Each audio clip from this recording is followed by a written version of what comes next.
ചോദ്യം number 241 K Shailaja teacher ചുമതലപ്പെടുത്തിയ പ്രകാരം Shri H സലാം, ബഹുമാനപ്പെട്ട പൊതുമരാമത്ത് വിനോദസഞ്ചാര വകുപ്പ് മന്ത്രി. സാറേ, സംസ്ഥാനത്ത് കായൽ ടൂറിസത്തിൻ്റെ സാധ്യതകൾ ടൂറിസം വകുപ്പ് വിലയിരുത്തിയിട്ടുണ്ട്. ഇതിൻ്റെ ഭാഗമായി കേരളത്തിലെ കായൽ മേഖലയിൽ വൈവിധ്യമാർന്ന ടൂറിസം പദ്ധതികൾ ടൂറിസം വകുപ്പിൻ്റെ നേതൃത്വത്തിൽ സജ്ജമാക്കിയിട്ടുണ്ട്.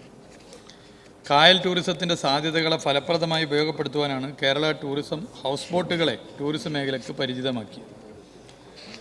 ലോകത്തിൽ കേരള ടൂറിസത്തിൻ്റെ പ്രധാനപ്പെട്ട ടൂറിസം ഉൽപ്പന്നമായി ഹൗസ് ബോട്ടുകൾ മാറിക്കഴിഞ്ഞു. ക്യാമ്പയിനുകളുടെ മുഖമായി ഹൗസ് ബോട്ടുകളെ അവതരിപ്പിക്കുകയും ചെയ്തിട്ടുണ്ട്.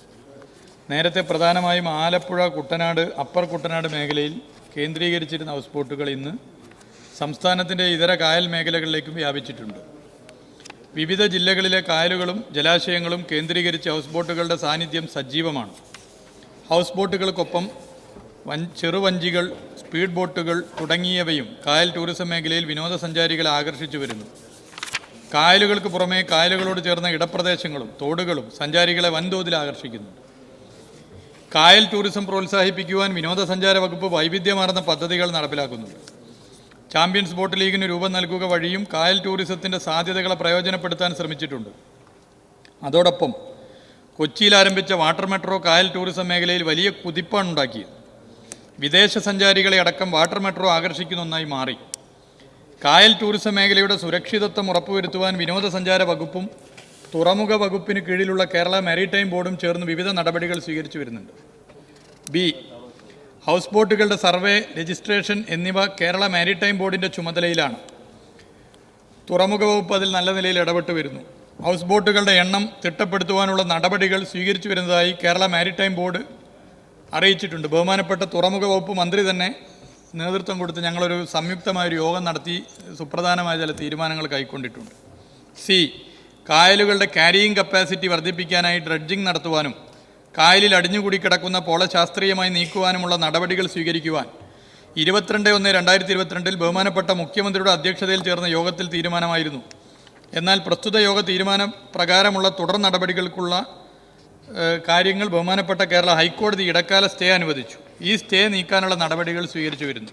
ഡി, കായൽ ടൂറിസം നേരിടുന്ന പ്രധാന വെല്ലുവിളികളിൽ ഒന്നാണ് മാലിന്യ സംസ്കരണം. ഹൗസ് ബോട്ടുകളിലെ മാലിന്യങ്ങൾ സംസ്കരിക്കുവാൻ ആവശ്യമായ പരിശീലനവും നിർദ്ദേശങ്ങളും ജില്ലാ ടൂറിസം പ്രൊമോഷൻ കൗൺസിൽ മുഖേന ഹൗസ് ബോട്ട് ഉടമകൾക്കും ജീവനക്കാർക്കും നൽകുന്നുണ്ട്. ഹൗസ് ബോട്ടുകളിൽ നിന്നുള്ള മാലിന്യം സംസ്കരിക്കുവാൻ നിലവിൽ കോട്ടയം ജില്ലയിൽ കുമരകത്ത് STP പ്രവർത്തിക്കുന്നുണ്ട്. ആലപ്പുഴ H ബ്ലോക്കിലെയും വട്ടക്കായലിലെയും STP വീണ്ടും പ്രവർത്തനക്ഷമമാക്കുവാൻ നടപടി ആരംഭിച്ചിട്ടുണ്ട്. സർ, കേരളത്തിലെ കായൽ ടൂറിസത്തിന് ഹൗസ് ബോട്ട് പോലെ തന്നെ വളരെ പ്രധാനപ്പെട്ട ഒന്നായി കൊച്ചി വാട്ടർ മെട്രോ ഇപ്പോൾ മാറിയിട്ടുണ്ട്. സഞ്ചാരികൾക്കിടയിൽ വലിയ സ്വീകാര്യതയാണ് ഇതിനകം ലഭിച്ചത്. യാത്രാ ഉപാധി എന്ന നിലയിലാണ് മെട്രോ അവതരിപ്പിച്ചതെങ്കിലും ടൂറിസം സാധ്യതകൾ കൂടി മനസ്സിലാക്കി ഇത്തരം നൂതനമായ സംരംഭങ്ങൾ നമ്മുടെ ടൂറിസം മേഖലയിലേക്ക് വ്യാപിപ്പിക്കാൻ നടപടി സ്വീകരിക്കുമോ എന്നുള്ളതാണ്. സർ, കേരളത്തിലെ കായൽ ടൂറിസത്തിന് ഹൗസ് ബോട്ട് പോലെ തന്നെ വളരെ പ്രധാനപ്പെട്ട പേര് നൽകിയ ഉൽപ്പന്നമായി കൊച്ചിയിലെ വാട്ടർ മെട്രോ മാറിക്കഴിഞ്ഞിട്ടുണ്ട്. നമ്മുടെ കായൽ പരപ്പുകൾ ലണ്ടനിലെ വീതികളിലൂടെ സഞ്ചരിക്കുന്ന കാഴ്ച സോഷ്യൽ മീഡിയയിൽ ഒരു ട്രെൻഡായിരുന്നു സർ. അത്രയേറെ പ്രാധാന്യമാണ് ബാക്ക് വാട്ടർ ടൂറിസത്തിന് അന്താരാഷ്ട്ര ക്യാമ്പയിനുകളിൽ കേരള ടൂറിസം നൽകുന്നത്. ആഭ്യന്തര വിദേശ സഞ്ചാരികളുടെ ഏറ്റവും പ്രിയപ്പെട്ട ടൂറിസം പ്രൊഡക്റ്റായി നമ്മുടെ കായലുകൾ മാറിക്കഴിഞ്ഞു സർ. കുമരകവും ആലപ്പുഴയും അഷ്ടമുടിയും കൊച്ചിയും വലിയപറമ്പും സഞ്ചാരികളുടെ ഇഷ്ടകേന്ദ്രങ്ങളാണ്.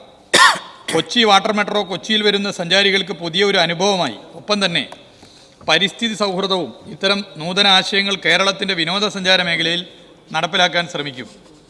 ലക്ഷറി യാട്ടുകൾ, വിവിധതരം ആഡംബര മിനി ലേക്ക് ക്രൂയിസുകൾ, രാത്രിയിൽ പ്രവർത്തിക്കുന്ന ഡിന്നർ ക്രൂയിസുകൾ എന്നിവ കൂടി കേരളത്തിൽ നടപ്പിലാക്കുവാൻ മാരിടൈം ബോർഡുമായി കൂടിയാലോചന നടത്തിയിരുന്നു സർ. ബഹുമാനായ തുറമുഖ വകുപ്പ് മന്ത്രി ഈ യോഗത്തിൽ വളരെ പ്രധാനപ്പെട്ട ചില തീരുമാനങ്ങൾ കൈക്കൊള്ളുമെന്ന് അറിയിച്ച് അദ്ദേഹം അതിൻ്റെ ഫോളോ അപ്പ് നടത്തിയിട്ടുണ്ട് സർ. ഇതിലെല്ലാം തന്നെ പരിസ്ഥിതി സൗഹൃദമായി പ്രവർത്തിക്കുന്നവരെ പ്രോത്സാഹിപ്പിക്കുവാൻ പദ്ധതികൾ കൊണ്ടുവരുന്ന കാര്യം പരിശോധിക്കുന്നതാണ്. കേരളത്തെ ഒരു ടൂറിസം ഇന്നോവേഷൻ ഹബ്ബാക്കാൻ കേരള ടൂറിസത്തിൻ്റെ ചരിത്രത്തിലാദ്യമായി സ്റ്റാർട്ടപ്പുകൾക്ക് ഇൻസെൻറ്റീവ് കൊടുക്കുവാൻ തീരുമാനിച്ച വിവരം ഈ സഭയെ അറിയിക്കാൻ ഞാൻ ആഗ്രഹിക്കുകയാണ്. നൂതന ആശയങ്ങളെയും സംരംഭകരെയും പ്രോത്സാഹിപ്പിക്കുവാൻ കേരള ടൂറിസം ശ്രമിക്കുമ്പോൾ അതിന് വളരെ പോസിറ്റീവായി തന്നെ കാര്യങ്ങളെ കണ്ട് മുന്നോട്ട് പോകണം എന്നുള്ളത് പ്രത്യേകം ചൂണ്ടിക്കാട്ടാൻ ഞാൻ ആഗ്രഹിക്കുന്നു. Second question. സർ, ആലപ്പുഴ, കൊല്ലം, കോട്ടയം തുടങ്ങിയ നമ്മുടെ കായൽ ടൂറിസം മേഖലയിൽ ഇപ്പോൾ എത്തുന്ന സഞ്ചാരികൾ കേവലമായി യാത്ര മാത്രമാണ്, ഹൗസ് ബോട്ടിൽ യാത്ര ചെയ്ത് പോകുന്ന രീതി മാത്രമാണ് വരുന്നത്. മറ്റ് സാധ്യത നമുക്ക് ഉപയോഗപ്പെടുത്താൻ സ്വാഭാവികമായിട്ട് കഴിയുന്നില്ല. കായൽ ടൂറിസത്തിനും ജല ടൂറിസത്തിനും എല്ലാമുള്ള ഭംഗി ആസ്വദിക്കുന്നതിനൊപ്പം തന്നെ പ്രാദേശികമായ ഉൽപ്പന്നങ്ങൾ വാങ്ങാനും പ്രാദേശിക രുചിഭേദങ്ങൾ ആസ്വദിക്കാനും അവസരമൊരുക്കുക എന്ന് വളരെ പ്രധാനപ്പെട്ടതാണ്. ആ നിലയിൽ കായൽ ടൂറിസവും ജല ടൂറിസവും വിഭാവനം ചെയ്യുമ്പോൾ തദ്ദേശീയരായ ജനങ്ങളുടെ വരുമാന വർധനവ് കണക്കാക്കി നമുക്ക് ഇത്തരം കാര്യങ്ങളുടെ ഒരു സാധ്യത കൂടി എങ്ങനെ ഉപയോഗപ്പെടുത്താൻ കഴിയും എന്നാണ് ചോദ്യം. സാർ, കായൽ ടൂറിസത്തിൻ്റെ സാധ്യതകളെ പരമാവധി ഉപയോഗപ്പെടുത്താനാണ് സാർ ടൂറിസം വകുപ്പ് ശ്രമിക്കുന്നത്. കേരള റെസ്പോൺസിബിൾ ടൂറിസം മിഷൻ സൊസൈറ്റിയുടെ ഭാഗത്തു നിന്നുള്ള വ്യത്യസ്തമായ പ്രവർത്തനങ്ങൾ ഇപ്പോൾ തന്നെ നടത്തിയിട്ടുണ്ട്. കുമരകം ഇതിന് ഏറ്റവും വലിയൊരു ഉദാഹരണമാണ്. കുമരകം എന്ന കായൽ ടൂറിസം ഡെസ്റ്റിനേഷനെ ലോകത്തെ തന്നെ ഏറ്റവും മികച്ച ഉത്തരവാദിത്ത ടൂറിസം കേന്ദ്രമായി പ്രഖ്യാപിച്ചിട്ടുണ്ട്. ഹൗസ് ബോട്ട് യാത്രകൾ, ശിക്കാര യാത്രകൾ എന്നിവയ്ക്ക് പുറമെ കായലിലൂടെ സഞ്ചരിച്ച് തദ്ദേശീയ ഭവനങ്ങളിലെത്തി പരമ്പരാഗത തൊഴിലുകളുടെ ഭാഗമായി ടൂറിസ്റ്റുകൾക്ക് നവ്യാനുഭവങ്ങൾ സമ്മാനിക്കുന്ന വില്ലേജ് ലൈഫ് എക്സ്പീരിയൻസ് പാക്കേജുകൾ ലോകത്ത് ഏറ്റവും ശ്രദ്ധേയമായി മാറിയ കേരള റെസ്പോൺസിബിൾ ടൂറിസം മിഷൻ സൊസൈറ്റിയുടെ പാക്കേജുകളാണ്. കുമരകത്തിൻ്റെ കായൽ ടൂറിസം സാധ്യതകൾക്ക് പുറമെ ഐമനം മോഡൽ RT ഗ്രാമത്തിൽ കായൽ ടൂറിസത്തിൻ്റെ വിവിധ സാധ്യതകൾ Kerala responsible tourism mission society കാഴ്ചവെച്ചിട്ടുണ്ട്. മറവന്തുരുത്ത്, വൈക്കം, ചെമ്പ്, പെരുമ്പളം, ബേക്കൽ, വലിയപറമ്പ് തുടങ്ങിയ പ്രദേശങ്ങളിലുമെല്ലാം കായൽ ടൂറിസവുമായി ബന്ധപ്പെട്ട വ്യത്യസ്ത ടൂർ പാക്കേജുകളും പ്രവർത്തനങ്ങളും Kerala responsible tourism mission society നടത്തി വരുന്നുണ്ട്.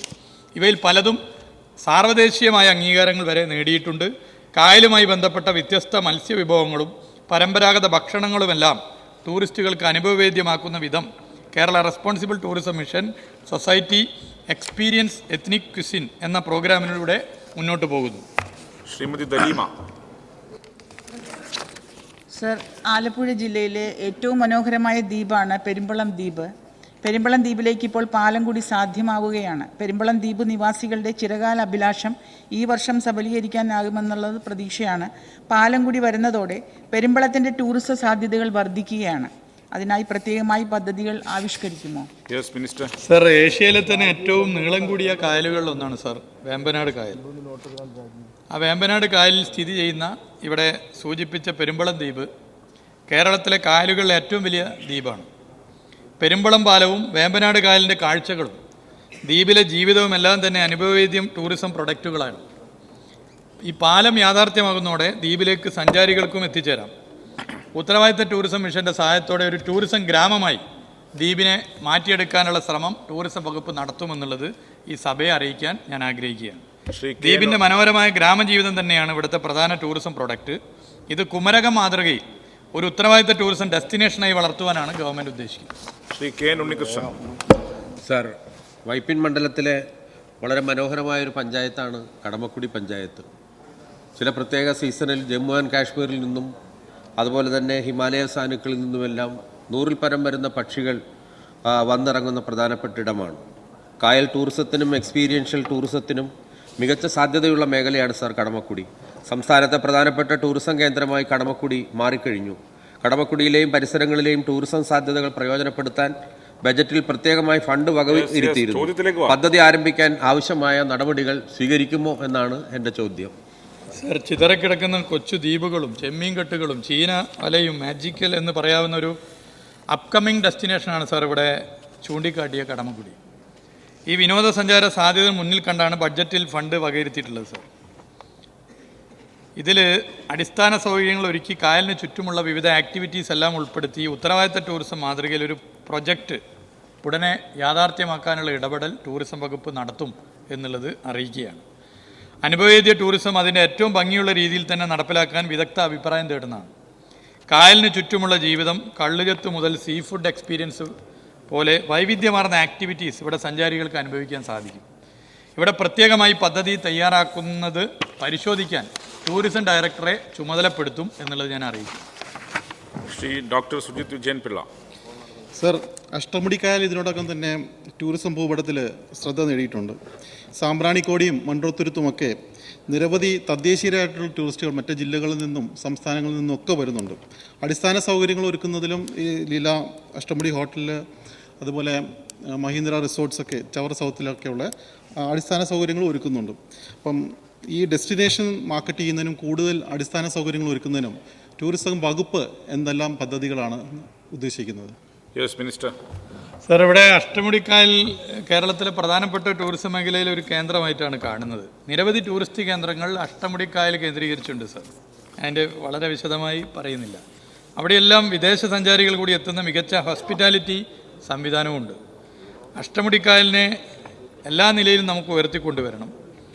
അഷ്ടമുടിക്കായൽ പനയുടെ ശാഖകളോട് സാദൃശ്യമുള്ള രീതിയിൽ 61 സ്ക്വയർ കിലോമീറ്റർ വിസ്തൃതിയിൽ പരന്നു കിടക്കുന്ന അപൂർവ ഭംഗിയുള്ളൊരു പ്രദേശം എന്നുള്ള നിലയിൽ മൺട്രോൺ തുരുത്തും സാമ്പ്രാണിക്കൊടിയും ഒരറ്റത്ത് നീണ്ടകര ഹാർബറും ചേർന്ന് കായലിൻ്റെ കടലിൻ്റെയും വശ്യമനോഹരത അനുഭവിക്കാവുന്ന കേരളത്തിലെ സുന്ദര പ്രദേശങ്ങൾ ഒരു സ്ഥലം എന്നുള്ള നിലയിൽ എല്ലാ നിലയിലും ഇടപെടും. ഈ ഇന്ത്യയിൽ ആദ്യമായി ഒരു ബഡ്ജറ്റിൽ ബയോഡൈവേഴ്സിറ്റി സർക്യൂട്ട് പ്രഖ്യാപിച്ചു. ആ ബയോഡൈവേഴ്സിറ്റി സർക്യൂട്ടിന് രൂപം കൊടുത്തപ്പോൾ പ്രൊജക്റ്റിൻ്റെ ആദ്യഘട്ട പ്രവർത്തനങ്ങൾക്കായി തുക നീക്കിവെച്ചിട്ടുണ്ട്. 10 കോടിയിലധികം തുക നീക്കിവെച്ചു. 10,19,05,104 അതിന് ഭരണാനുമതി നൽകിക്കഴിഞ്ഞു. ഈ പ്രൊജക്റ്റിൻ്റെ ഒരു പ്രധാന ഭാഗമാണ് അഷ്ടമുടിക്കായൽ. അഷ്ടമുടി ലേക്കിൻ്റെ ഇൻ്റർപ്രിറ്റേഷൻ സെൻറ്റർ ഇവിടെ വരുന്ന സഞ്ചാരികൾക്ക് അഷ്ടമുടിയുടെ ജൈവ വൈവിധ്യത്തെ പരിചയപ്പെടുത്തും. ഒപ്പം തന്നെ വൈവിധ്യങ്ങളായ ടൂറുകളിലൂടെ ഇതിൻ്റെ മനോഹാരിത നേരിട്ട് അനുഭവിക്കാൻ സാധിക്കുകയും ചെയ്യും.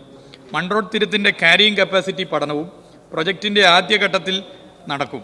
സുസ്ഥിര ടൂറിസത്തിൻ്റെ എക്സ്പീരിയൻഷ്യൽ ടൂറിസത്തിൻ്റെയും കേന്ദ്രമായി കൊല്ലം ബയോഡൈവേഴ്സിറ്റി സർക്യൂട്ട് ലോകശ്രദ്ധ ആകർഷിക്കും എന്നുള്ള കാര്യത്തിൽ ഒരു സംശയമില്ല. Shri Manjalamkuzhi Ali. Sir, thank you. Sir, 2021 മുതൽ 2023 വരെ ഈ സർക്കാരിൻ്റെ കാലത്ത് ടൂറിസം വകുപ്പിൻ്റെ പരസ്യത്തിനായി 148 കോടി രൂപ നമ്മൾ ചെലവഴിച്ചിട്ടുണ്ട്.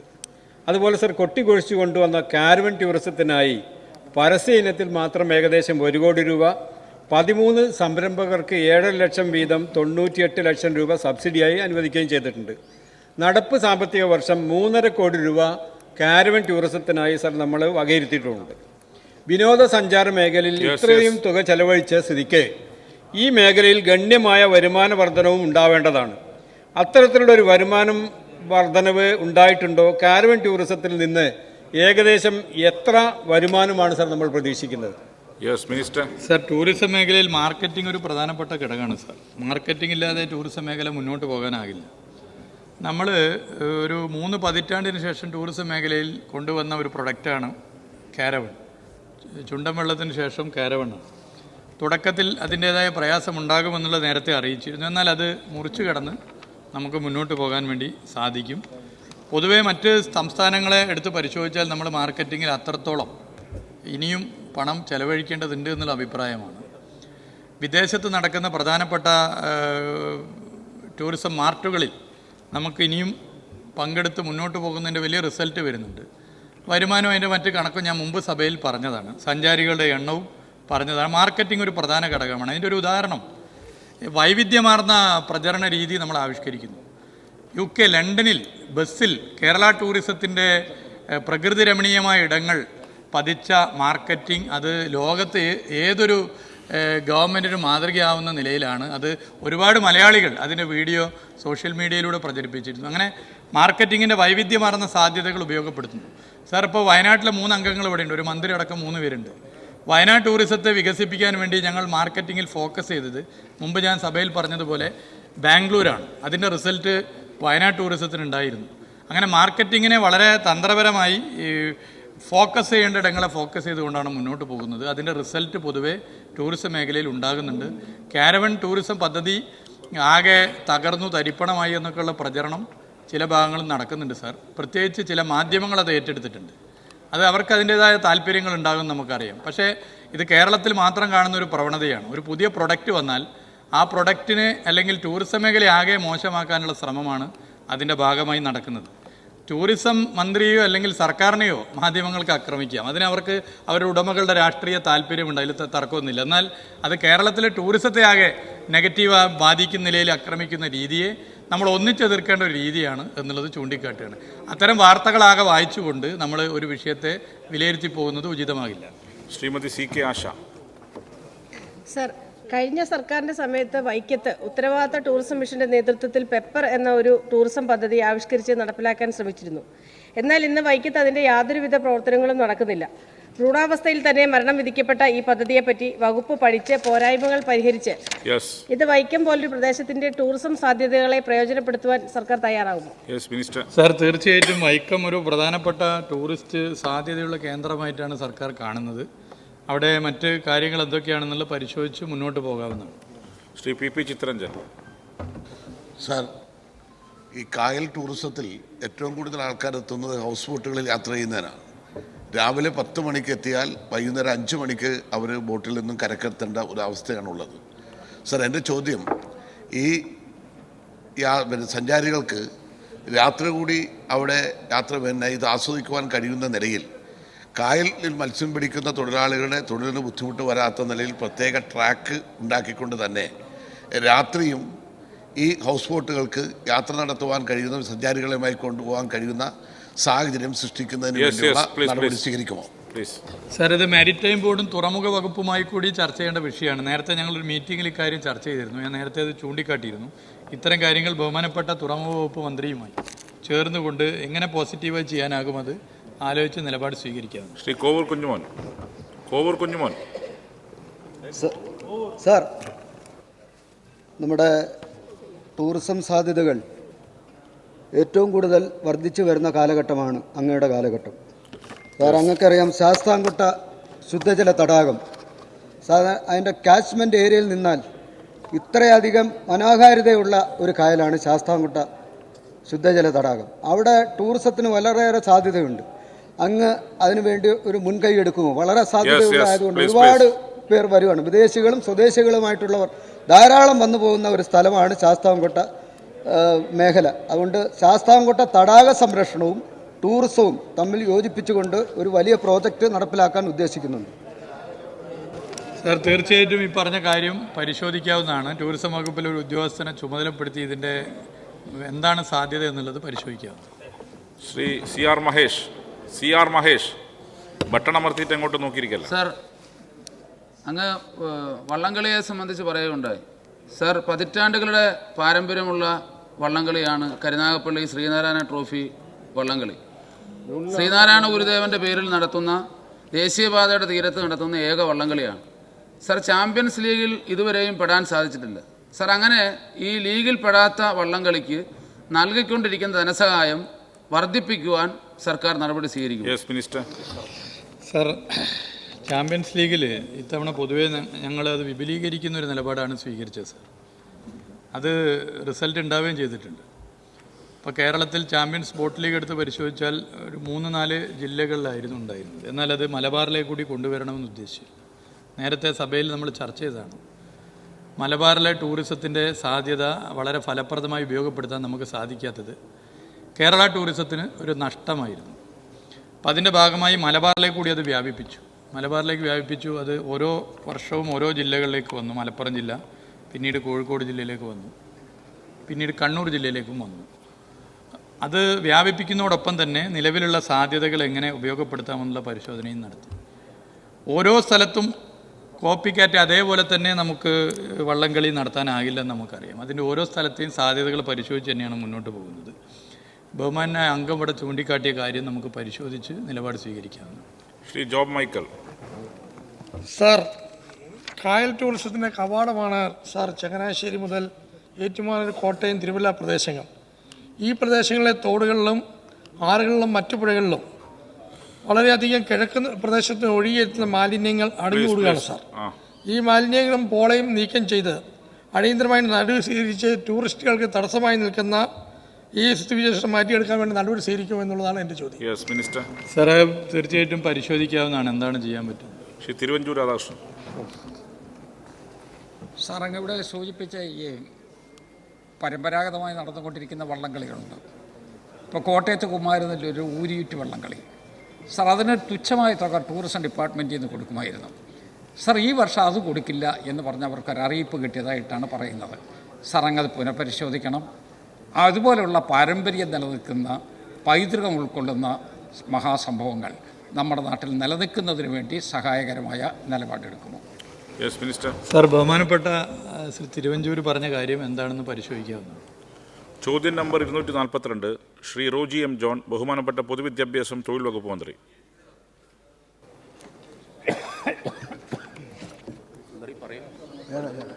മിനിസ്റ്റർ.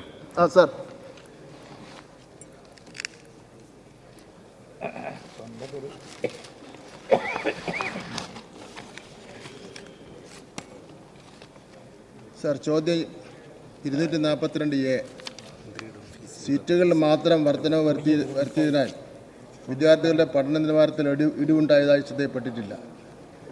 സീറ്റ് ക്ഷാമം പരിഹരിക്കുന്നതിന് വേണ്ടി 2024 മെയ് മാസം 8 സർക്കാർ ഉത്തരവ് പ്രകാരം 2023-24 വർഷം താൽക്കാലികമായി അനുവദിച്ചതും നിലനിർത്തിയതും ഷിഫ്റ്റ് ചെയ്തതുമായിട്ടുള്ള ബാച്ചുകൾ തുടർന്നും, അതായത് 98 ബാച്ചുകൾ തുടർന്നും മലബാർ മേഖലയിലെ എല്ലാ സർക്കാർ സ്കൂളുകളിലും 30% മാർജിനൽ സീറ്റ് വർധനവും, എല്ലാ എയ്ഡഡ് സ്കൂളുകൾക്കും 20% മാർജിനൽ സീറ്റ് വർധനവും, ആവശ്യപ്പെടുന്ന എയ്ഡഡ് സ്കൂളുകളിൽ അധികമായ 10% മാർജിനൽ സീറ്റ് വർധനവും അനുവദിച്ച് ഉത്തരവായിട്ടുണ്ട്. ഭൗതിക സാഹചര്യങ്ങൾ ഉറപ്പാക്കിയാണ് സീറ്റുകൾ വർദ്ധിപ്പിക്കുന്നതും താൽക്കാലിക ബാച്ചുകൾ അനുവദിക്കുന്നതും ചെയ്യുന്നത്. അതിനാൽ ഇത് പഠന നിലവാരത്തെ ബാധിക്കുന്നതായി റിപ്പോർട്ട് ചെയ്യപ്പെട്ടിട്ടില്ല. സർ, ബി, ഭൗതിക സാഹചര്യങ്ങൾ ഉറപ്പാക്കി താൽക്കാലിക ബാച്ചുകൾ ആവശ്യത്തിന് അനുവദിക്കുകയും സീറ്റുകൾ വർദ്ധിക്കുകയും ചെയ്തതാണ് +1 പ്രവേശന നടപടികൾ പൂർത്തിയാക്കി വരുന്നത്. സർ, 1990 ജൂൺ മാസം 27 ഇറക്കിയ സർക്കാർ ഉത്തരവ്, 1991 ഫെബ്രുവരി മാസം 1 ഗവൺമെൻറ് ഇറക്കിയ ഉത്തരവ്, ഇതിൽ പറയുന്ന ഒരു ക്ലാസ്സിൽ 60 വിദ്യാർത്ഥികൾ വരെ ആകാമെന്നുള്ളതാണ്. ഇതിപ്പോൾ കുറച്ച് കൂടുതൽ വന്നിട്ടുണ്ട്.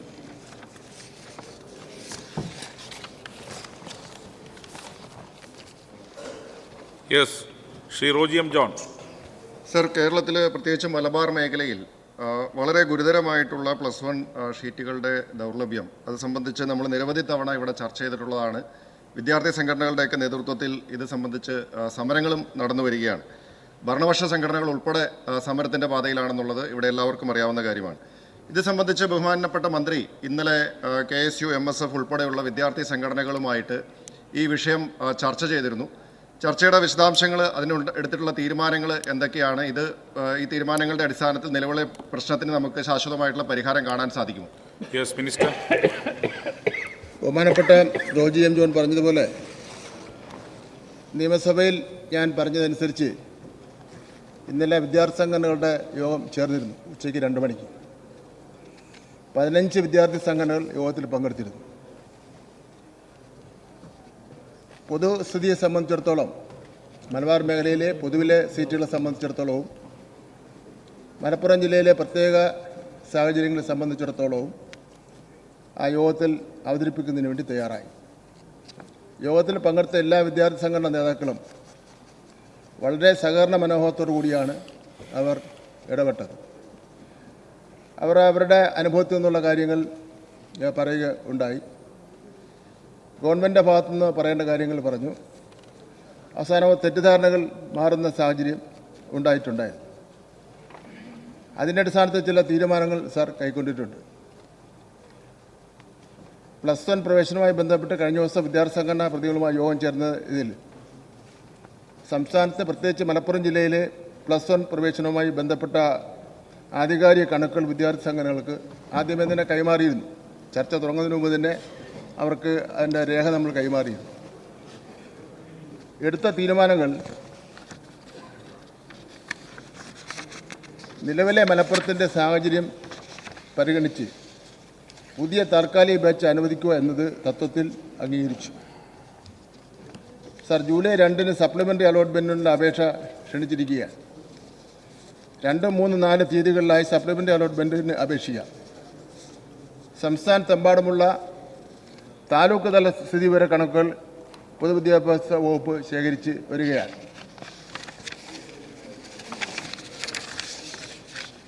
സർ, മലപ്പുറം ജില്ലയിലെ നിലവിലെ സാഹചര്യം കണക്കിലെടുത്ത് ഇക്കാര്യം പരിശോധിച്ച് റിപ്പോർട്ട് നൽകുവാൻ രണ്ടുപേരടങ്ങുന്ന ഒരു സമിതിയെ നിയോഗിച്ചിട്ടുണ്ട്. സർ, അതിനങ്ങനെ കമ്മീഷൻ എന്നൊന്നും വ്യാഖ്യാനിക്കല്, ഒരു രണ്ടുപേരെ ചുമതലപ്പെടുത്തിയത് മാത്രമാണ്. ഹയർ സെക്കൻഡറി ജോയിൻറ്റ് ഡയറക്ടർ അക്കാദമിക്കും മലപ്പുറം RDD എന്നിവരാണ് ചുമതലപ്പെടുത്തിയിട്ടുള്ളത്. ജൂലൈ മാസം 5-നകം അവരുടെ റിപ്പോർട്ട് നൽകുന്നതിന് വേണ്ടി പറഞ്ഞിട്ടുണ്ട്. നിലവിൽ ജൂലൈ 31-നകം അഡ്മിഷൻ അവസാനിപ്പിക്കുന്ന രീതിയിലാണ് പ്രവേശന ഷെഡ്യൂൾ ക്രമീകരിച്ചിരിക്കുന്നത്. നേരത്തെ പ്രഖ്യാപിച്ചിട്ടുള്ള പ്രോസ്പെക്ടസിൽ അങ്ങനെയാണ് പറഞ്ഞിട്ടുള്ളത്. +1 പഠനം ആഗ്രഹിക്കുന്ന എല്ലാ വിദ്യാർത്ഥികൾക്കും പ്രവേശനം ഉറപ്പാക്കും സാർ. ഇതിനകം തന്നെ ക്ലാസ് ഇതിൻ്റെ അടിസ്ഥാനത്തിൽ ഇനിയിപ്പോൾ പുതുതായിട്ട് ചേർന്ന കുട്ടികൾ ക്ലാസ് നഷ്ടപ്പെടുമെങ്കിൽ ആ വിദ്യാർത്ഥികൾക്ക് ബ്രിഡ്ജ് കോഴ്സ് നൽകി അവർക്ക് പഠന വിടവ് നികത്തുന്നതിനുള്ള നടപടികൾ സ്വീകരിക്കും സാർ. നമ്മുടെ ചർച്ചയ്ക്ക് ശേഷം ബഹുമാനപ്പെട്ട പ്രതിപക്ഷ നേതാവും അതുപോലെ തന്നെ ഉപനേതാവും എല്ലാം ഈ സ്കൂൾ കേരള അഡ്മിഷൻ പിന്നെ സപ്ലിമെൻ്റ് അലോട്ട്മെൻറ്റ് കഴിഞ്ഞതിന് ശേഷം നടത്തുന്നതായിരിക്കും നല്ലത് എന്നുള്ള നിലയിലുള്ള ഒരു നിർദ്ദേശം വച്ചു. അതും അംഗീകരിക്കുന്നതിന് വേണ്ടി തയ്യാറാണ്. ഇത് പിന്നെ എത്രയും പെട്ടെന്ന് ഇതിൻ്റെ റിപ്പോർട്ട് കിട്ടിക്കഴിഞ്ഞാൽ വളരെ പെട്ടെന്ന് തന്നെ പരിഹാരം കാണാൻ കഴിയുമെന്നാണ് പ്രതീക്ഷിക്കുന്നത്. കാസർഗോഡ് ജില്ലയിൽ ഒരു 250 സീറ്റിൻ്റെ കുറവുണ്ട്. അത് സപ്ലിമെൻ്റ് അലോട്ട്മെൻറ്റോടുകൂടി പ്രശ്നം പരിഹാരം കാണും. പാലക്കാട് ജില്ലയിലും ഏതാണ്ട് ഒരു 1700 താഴെ ഉള്ള കുറവുണ്ട്. അതും സപ്ലിമെൻ്റ് അലോട്ട്മെൻറ്റോടുകൂടി പ്രശ്നം പരിഹരിക്കും. അങ്ങനെ സാർ, നമ്മൾ കേരളത്തിൽ +1 പ്രവേശനവുമായി ബന്ധപ്പെട്ടുള്ള പ്രശ്നങ്ങൾക്ക് ശാശ്വതമായ പരിഹാരം കാണും. നമ്മൾ കുട്ടികളെല്ലാം വളരെ സന്തോഷത്തിലായിരുന്നു. അവർ പത്രസമ്മേളനം നടത്തി, സമരമെല്ലാം പിൻവലിച്ച് ഇപ്പോൾ ഇന്ന് പൊതുവിദ്യാഭ്യാസ വകുപ്പ് രംഗം ഒന്ന് ശാന്തമായി പോവുകയാണ്. സെക്കൻഡ് ക്വസ്റ്റ്യൻ സർ, ഇവിടെ പറഞ്ഞതനുസരിച്ച് 30% വരെ മാർജിനൽ ഇൻക്രീസ് എന്ന് പറയുമ്പോൾ സർ, ഒരു ക്ലാസ്സിൽ 65 കുട്ടികൾ ലാംഗ്വേജ് ക്ലാസ്സുകൾ കമ്പൈൻഡ് ആയിട്ട് വരുമ്പോൾ അതിൽ കൂടുതൽ ചിലപ്പോൾ 100ഓളം വിദ്യാർത്ഥികളൊക്കെ ഒരു ക്ലാസ്സിൽ ഇരിക്കേണ്ടുന്ന സാഹചര്യം ഉണ്ടാവുകയാണ്. നമ്മൾ അടിസ്ഥാന സൗകര്യം വർദ്ധിപ്പിക്കുന്നു പറയുമ്പോൾ എനിക്ക് തോന്നുന്നു ക്ലാസ് റൂമുകളിലെല്ലാം അധ്യാപകർക്ക് മൈക്ക് കൊടുക്കേണ്ടി വരും സാർ. കാരണം ആ അവസ്ഥയിലായിരിക്കും ഒരു ക്ലാസ് റൂമിൽ വിദ്യാർത്ഥികളുടെ എണ്ണം ഉണ്ടാവുക. സാർ, ഇവിടുത്തെ പ്രശ്നം നമുക്ക് അഡീഷണൽ ബാച്ചുകൾ അനുവദിക്കുന്നു എന്ന് പറയുന്നു. കഴിഞ്ഞ കുറച്ച് വർഷങ്ങളായിട്ട് നമ്മൾ എല്ലാ വിദ്യാഭ്യാസ വർഷത്തിൻ്റെ ആരംഭത്തിലും +1 അഡ്മിഷൻ്റെ സമയത്ത് നമ്മൾ ഈ വിഷയം അഭിമുഖീകരിച്ചുകൊണ്ടിരിക്കുകയാണ്. നിരന്തരമായിട്ട് ഓരോ വർഷവും സീറ്റുകളുടെ ദൗർലഭ്യം ഉണ്ടായിക്കൊണ്ടിരിക്കുകയാണ്. അപ്പോൾ ഇത് വരും വർഷങ്ങളിൽ നമ്മൾ ഇത് പ്രതീക്ഷിച്ച് തന്നെ മുന്നോട്ട് പോകണം. അപ്പോൾ ഈ താൽക്കാലിക ബാച്ചുകൾ അനുവദിക്കുക എന്ന് പറയുന്നത് ഒരു ശാശ്വത പരിഹാരമാണ് എന്ന് നമുക്ക് പറയാൻ കഴിയില്ല. മാത്രവുമല്ല, ഈ താൽക്കാലിക ബാച്ചുകളിലൊക്കെ വരാൻ പോകുന്നത് ടെമ്പററി ആയിട്ടുള്ള അല്ലെങ്കിൽ അഡ്ഹോക്ക് അധ്യാപകരൊക്കെ ആയിരിക്കും വരാൻ പോകുന്നത്. അപ്പോൾ ഈ വിഷയത്തിന് നമുക്ക് വരും കാലങ്ങളിൽ നമ്മുടെ കുട്ടികളുടെ ഭാവിയെ ഓർത്തിട്ടെങ്കിലും ഇതിനൊരു ശാശ്വത പരിഹാരം കാണുവാനായിട്ട് സ്ഥിരം ബാച്ചുകൾ അനുവദിച്ചുകൊണ്ട് സ്ഥിരം അധ്യാപകരെ ഉൾപ്പെടെ ലഭ്യമാക്കുന്നതിനുള്ള നടപടികളെ കുറിച്ച് സർക്കാർ ആലോചിക്കും. ബഹുമാന മിനിസ്റ്റർ, സ്ഥിരം അധ്യാപകർ. സർ, ഇത് അങ്ങ് സൂചിപ്പിച്ചത് ശരിയാണ്. ഇതൊരു ഭരണപക്ഷത്തിൻ്റെ പ്രതിപക്ഷത്തിൻ്റെ പ്രശ്നമാക്കി നമുക്ക് എടുക്കുന്നതിന് വേണ്ടി കഴിയില്ല. ഇത് 1990-ൽ നയനാർ സർക്കാരാണ് ഹയർ സെക്കൻഡറി വിദ്യാഭ്യാസം സ്കൂൾ വിദ്യാഭ്യാസത്തിൻ്റെ ഭാഗമായി ഹയർ സെക്കൻഡറി സ്കൂളുകൾ ആരംഭിക്കുന്നത്. 1990-91 അധ്യയന വർഷത്തിൽ പ്ലീസ് അദ്ദേഹം പറയട്ടെ വിൻസെന്റ്, വെറുതെ ഇങ്ങനെ പറയട്ടെ. യെസ് അത് ഇഗ്നോർ ചെയ്തേക്ക്. വിൻസെന്റിന്റെ കമന്റ് ഇഗ്നോർ ചെയ്തേ. അല്ല സാർ, വിൻസെന്റ് എല്ലാം കൊണ്ടുവരാൻ ശ്രമിച്ചുകൊണ്ടിരിക്കുകയാണ്.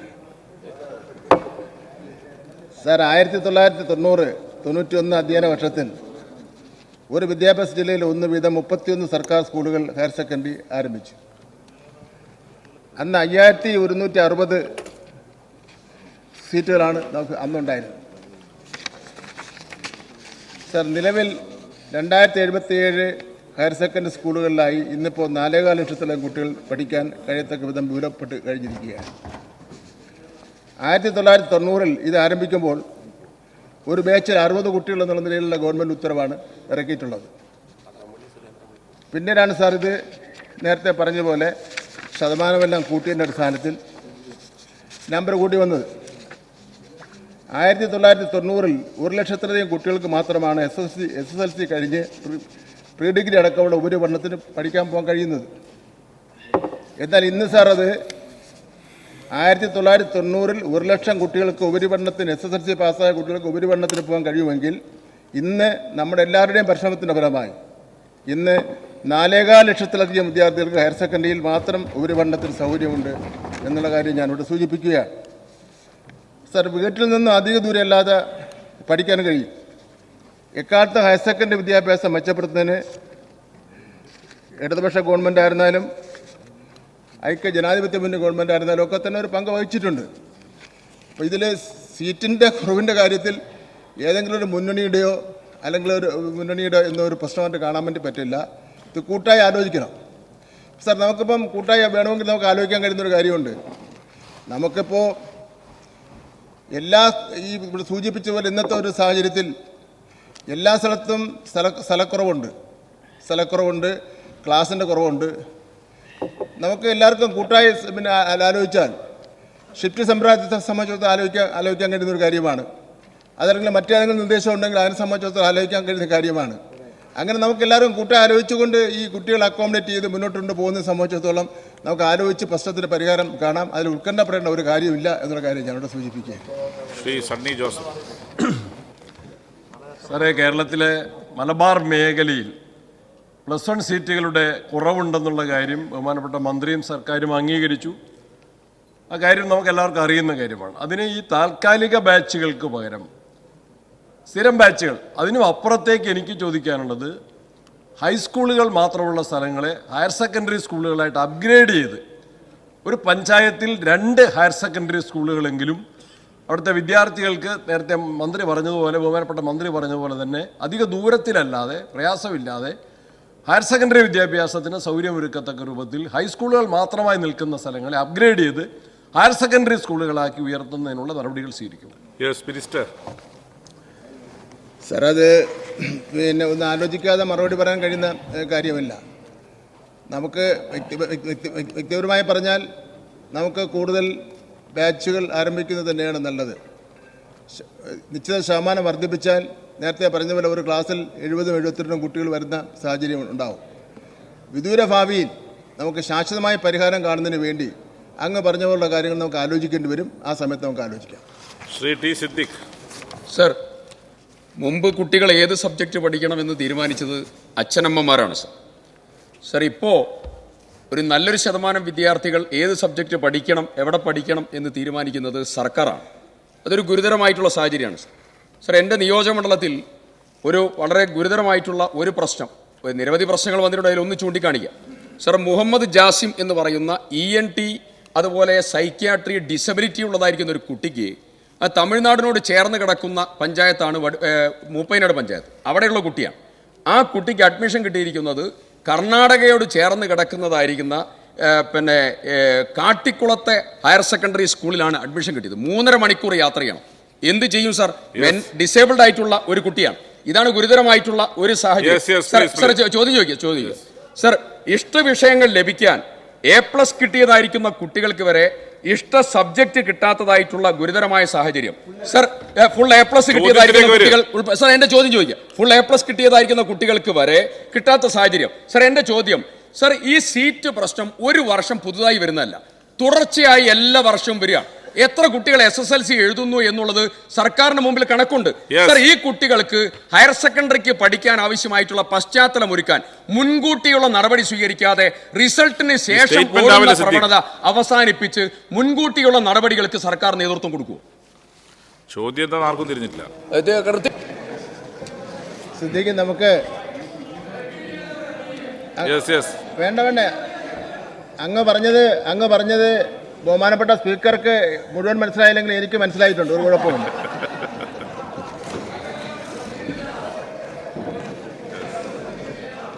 അങ്ങ് പറഞ്ഞതുപോലെ ആഗ്രഹിക്കുന്ന മുഴുവൻ വിദ്യാർത്ഥികൾക്കും ആഗ്രഹിക്കുന്ന സ്ഥലത്തും ആഗ്രഹിക്കുന്ന കോഴ്സും കിട്ടുന്നില്ല എന്നുള്ള കാര്യം ഒരു സത്യമായിട്ടുള്ള കാര്യമാണ്. അത് LDFിൻ്റെ കാലഘട്ടത്തിലുണ്ടായതല്ല, UDFിൻ്റെ കാലഘട്ടത്തിലുണ്ടായില്ല. ഇതെല്ലാം ആരെ ഭരിച്ചാലും ഉണ്ടായിക്കൊണ്ടിരിക്കുന്ന ഒരു പ്രശ്നമാണ്. അല്ല, അതിൽ സ്റ്റേറ്റ്മെന്റ് ഒരു മിനിറ്റ് ഞാൻ ചോദിച്ചോട്ടെ. അങ്ങ് ഒരു മിനിറ്റ് ഞാൻ പറഞ്ഞോട്ടെ. അങ്ങനെയാണ് നമുക്കൊക്കെ ഫസ്റ്റ് ബാച്ചിൽ ക്ലാസ് എടുത്ത KLA ചോദ്യങ്ങൾ സ്റ്റേറ്റ്മെന്റ്സ് ആവാൻ പാടുള്ളൂ. അങ്ങയുടെ അഭിപ്രായം എന്താ? അത് പറ. ഞാൻ പറയാം. 1 മിനിറ്റ് എടുത്തിട്ടില്ല. 1 മിനിറ്റും 12 സെക്കൻഡ് 50 സെക്കൻഡ് ആയപ്പോ 50 സെക്കൻഡ് ആയപ്പോ അങ്ങ് തടസ്സപ്പെടുത്തി. ഒരു മെമ്പർ ഒരു ചോദ്യം ചോദിച്ചു കഴിഞ്ഞിട്ട് അങ്ങ് ചെയറിലിരുന്ന് പറയാണ് ആ ചോദ്യം അവിടെ ആർക്കും മനസ്സിലായില്ല എന്ന് പറഞ്ഞാൽ ഒരു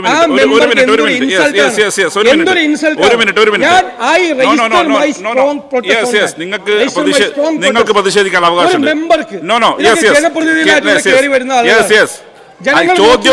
ചോദ്യോത്തരം ടു ദ പോയിന്റ് ആയിരിക്കണം. അല്ലാതെ 1.5 മിനിറ്റും 1.25 മണിക്കൂറും ചോദിക്കുന്നത് ശരിയല്ല. അതാണ് എന്റെ അഭിപ്രായം. പ്രതിപക്ഷ അംഗങ്ങളോടല്ല, അവരോടും പറയാറുണ്ട്. രണ്ട് പക്ഷത്തോടും അഭിപ്രായം പറയാറുണ്ട്. പ്രതിപക്ഷത്തോടും ഭരണപക്ഷത്തോടും ഒരുപോലെ പറയാറുണ്ട്. യെസ്, ഉത്തരം പറയും. ബഹുമാനോട് മിനിസ്റ്റർ അങ്ങ് ഉത്തരം പറയും.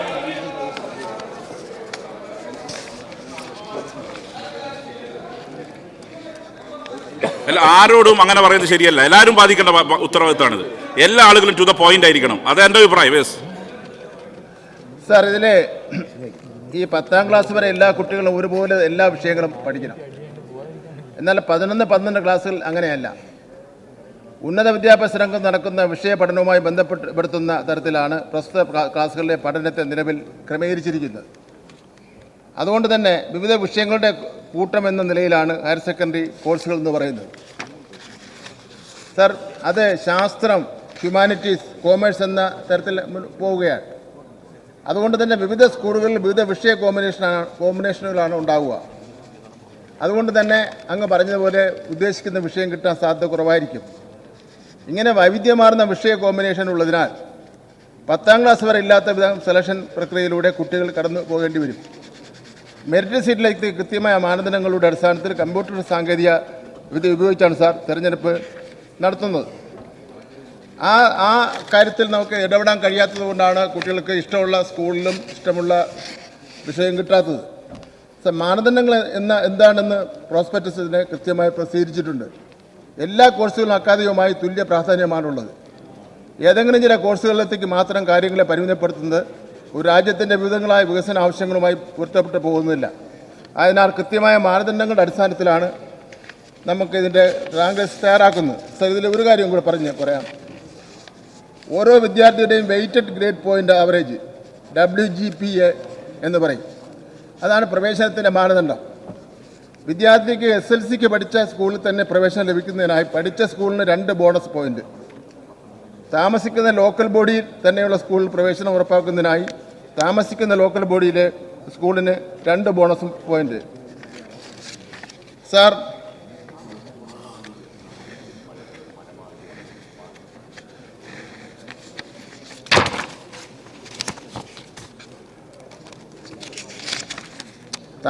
താലൂക്കിൽ 1 ബോണസ് പോയിന്റ് എന്ന തരത്തിൽ ബോണസ് മാർക്കുകൾ WGPA കണക്കാക്കുന്നതിൽ പരിഗണിക്കുന്നുണ്ട്.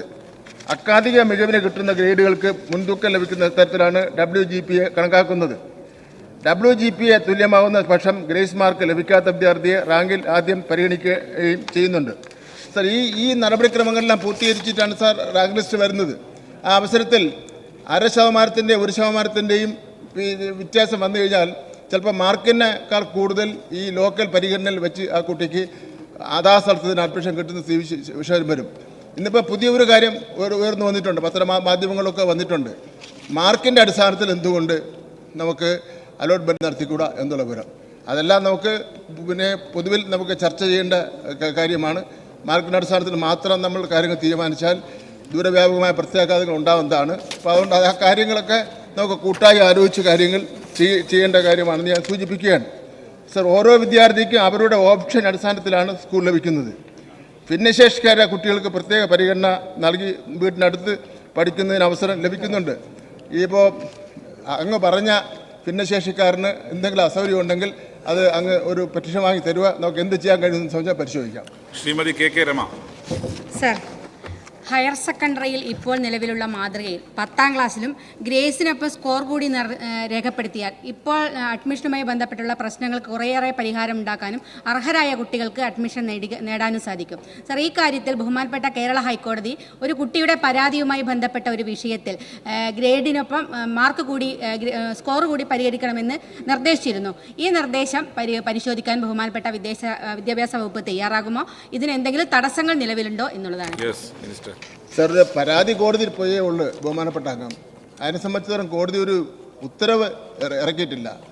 നമ്മുടെ ഒരു ഗവൺമെൻറ് ഈ നടപടിക്രമങ്ങളെ സംബന്ധിച്ചിടത്തോളം, ഒരു പ്രവേശനത്തിൻ്റെ നടപടിക്രമങ്ങളെ സംബന്ധിച്ചിടത്തോളം ഗവൺമെൻറ് ഇറക്കിയിട്ടുള്ള ഒരു ഉത്തരവിൻ്റെ അടിസ്ഥാനത്തിലാണ് ഈ കാര്യങ്ങൾ ചെയ്തുകൊണ്ടിരിക്കുന്നത്. ഹയർ സെക്കൻഡറി പ്രവേശനം ആരംഭിച്ച നാൾ മുതൽ അത് LDF ആയിരുന്നാലും UDF ആയിരുന്നാലും ഈ നടപടിക്രമങ്ങളാണ് പാലിച്ചുകൊണ്ട് വരുന്നത്.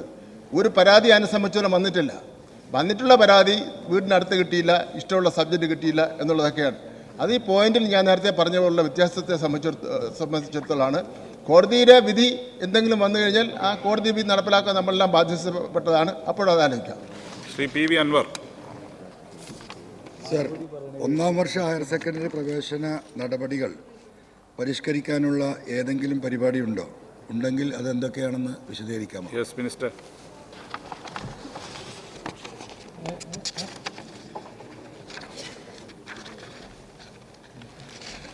സർ, ഈ 1990 ജൂൺ 27-ന് 1991 ഫെബ്രുവരി മാസം 1-നും പുറത്തിറക്കിയ സർക്കാർ ഉത്തരവുകളുടെ കൂടി അടിസ്ഥാനത്തിലാണ് ഞാൻ നേരത്തെ സൂചിപ്പിച്ച പോലെ 1ാം വർഷ ഹയർ സെക്കൻഡറിയുടെ പ്രവേശന നടപടി നടക്കുന്നത്. ഹയർ സെക്കൻഡറി ആരംഭിച്ച കാലം പ്രവേശന പ്രക്രിയയിലുണ്ടായ അശാസ്ത്രീയത കടക്കാനാണ് 2007-ൽ ഏകജാലക സംവിധാനം ഏർപ്പെടുത്തിയിട്ടുള്ളത്. ഓരോ വർഷവും സർക്കാർ പുറത്തിറക്കുന്ന പ്രോസ്പെക്ടസിൻ്റെ അടിസ്ഥാനത്തിലാണ് പ്രവേശന നടപടികൾ നടത്തുന്നത്. ഈ നടപടികൾ വർഷാവർഷം പുതുക്കാറുണ്ട്. മാത്രമല്ല, കേരളത്തിൻ്റെ പ്രവേശന നടപടികൾ പല സംസ്ഥാനങ്ങൾക്കും മാതൃകയാകാറുണ്ട്. സർ, ഇന്ന് ദേശീയാടിസ്ഥാനത്തിൽ നടക്കുന്ന ഇന്ത്യ രാജ്യത്തിൻ്റെ പ്രസ്റ്റീജ് മത്സരങ്ങൾ എഴുത്തു പരീക്ഷയെ സംബന്ധിച്ചിടത്തോളം നടന്നുകൊണ്ടിരിക്കുന്ന കാര്യങ്ങളെല്ലാം നമുക്കറിയാമല്ലോ. സർ, മാത്രമല്ല കേരളത്തിൻ്റെ പ്രവേശന നടപടികൾ പല സംസ്ഥാനങ്ങൾക്ക് മാതൃകയാണ്. പല സംസ്ഥാനങ്ങളും ഇത് അനുകരിക്കുന്നുണ്ട്. എങ്കിലും ഈ നടപടിക്രമങ്ങളിൽ എന്തെങ്കിലും തരത്തിലുള്ള പരിഷ്കരണം ആവശ്യമാണോ എന്നുള്ള കാര്യം നമുക്ക് പരിശോധിക്കാം. കാരണം 10-25 വർഷങ്ങൾക്ക് മുമ്പ് നമ്മൾ തയ്യാറാക്കിയിട്ടുള്ള ഒരു രീതിയാണ് വർത്തമാന കാലഘട്ടത്തിൽ നമ്മൾ മൊത്തത്തിൽ വരുന്ന മാറ്റത്തിനനുസരിച്ച് രീതിക്ക് എന്തെങ്കിലും മാറ്റം വരുത്തണമെന്നുള്ള കാര്യം പരിശോധിക്കാം. എന്ന് മാത്രമല്ല, പല ഘട്ടങ്ങളിലും ചർച്ച ചെയ്ത അവസരത്തിൽ താലൂക്ക് അടിസ്ഥാനത്തിൽ റാങ്ക് ലിസ്റ്റ് തയ്യാറാക്കണം, പ്രാദേശിക അടിസ്ഥാനത്തിൽ തയ്യാറാക്കണം എന്നെല്ലാമുള്ള പല അഭിപ്രായങ്ങളൊക്കെ തന്നെ ഉയർന്നു വന്നിട്ടുണ്ട്. അപ്പോൾ അതെല്ലാം വെച്ചുകൊണ്ട് നമുക്ക് ഒരു പഠനം നടത്തുന്ന തെറ്റില്ല. തീർച്ചയായിട്ടും ഹയർ സെക്കൻഡറിയുടെ കുറച്ചും കൂടെ സുതാര്യമായി ഈ ഇപ്പോൾ ഉയർന്നു വന്ന പോലുള്ള പരാതികൾ ഒഴിവാക്കിക്കൊണ്ട് നമുക്ക് എങ്ങനെ പ്രവേശനം നടത്താം എന്നതിനെ സംബന്ധിച്ചിടത്തോളം ഒരു പരിശോധന നടത്തുന്നതിന് വേണ്ടി ഗവൺമെൻറ് തയ്യാറാണ് എന്നുള്ള കാര്യം ഞാൻ സൂചിപ്പിക്കുകയാണ്. ബഹുമാനപ്പെട്ട പ്രതിപക്ഷ ഉപനേതാവ്. സർ, ബഹുമാനപ്പെട്ട വിദ്യാഭ്യാസ മന്ത്രി പറഞ്ഞു, ഇന്നലെ വിദ്യാർത്ഥി നേതാക്കളെ ഇവിടെ പ്രതിപക്ഷ നേതാവിൻ്റെ മുറിയിൽ വിളിച്ച് നിങ്ങൾ കഴിയുന്നത്ര കൺസ്ട്രക്റ്റീവായിട്ടുള്ള ഒരു സ്റ്റാൻഡ് എടുത്തോ. വെറുതെ വിദ്യാഭ്യാസ മന്ത്രി ചർച്ച നടത്തുമ്പോൾ വെള്ളമുണ്ടാക്കി ഇറങ്ങിപ്പോരാൻ നിൽക്കേണ്ട, വിഷയത്തിന് പരിഹാരം ഉണ്ടാകുന്ന രീതിയിൽ ഒന്ന് ഡിസ്കഷനിൽ കൺസ്ട്രക്റ്റീവായിട്ട് പങ്കെടുത്തോ എന്നൊക്കെ ഉപദേശം കൊടുത്താണ് അങ്ങോട്ട് വന്ന് അവരങ്ങനെ തന്നെ ചെയ്തു. പക്ഷേ സർ, ഇതിലുള്ള ഒരു പ്രശ്നം ബഹുമാനപ്പെട്ട വിദ്യാഭ്യാസ മന്ത്രി മനസ്സിലാക്കേണ്ടത്, ഇതൊരു ഒന്നാമത് ഒരു മലപ്പുറം ജില്ലയിലെ പ്രശ്നമാക്കി ചുരുക്കി ഇങ്ങനെ പറഞ്ഞുകൊണ്ടിരിക്കേണ്ട ഒരു കാര്യമില്ല. കാരണം ഇത് എൻ്റെ അഭിപ്രായത്തിൽ ഇടുക്കി ഉൾപ്പെടെ വളരെ വിദ്യാഭ്യാസപരമായി പിന്നോക്കം നിൽക്കുന്ന ജില്ലയിലൊക്കെ ഒരു ക്വാളിറ്റി എഡ്യൂക്കേഷൻ കൊടുക്കാൻ മാർക്കുള്ള കുട്ടികൾക്ക് സീറ്റ് കൊടുക്കാൻ കഴിയായകയുണ്ട്. കോഴിക്കോട് ജില്ലയിലില്ലേ, പാലക്കാടില്ലേ. അപ്പോൾ നമ്മൾ ഈ തേങ്ങ കൂട്ടിലിടുന്ന മാതിരി ഇത്ര സീറ്റ് ഉണ്ട്, അതേപോലെ തന്നെ ഇത്ര ആവശ്യമുള്ളൂ എന്ന് പറഞ്ഞ് ഉദ്യോഗസ്ഥന്മാർ എഴുതി തരുന്ന ഈ കണക്ക് സർ, ഇത് ജനപ്രതിനിധികളായ നമ്മൾ പറയുന്ന ഈ പ്രായോഗിക പ്രശ്നമായിട്ട് സത്യത്തിലൊരു ബന്ധമില്ല.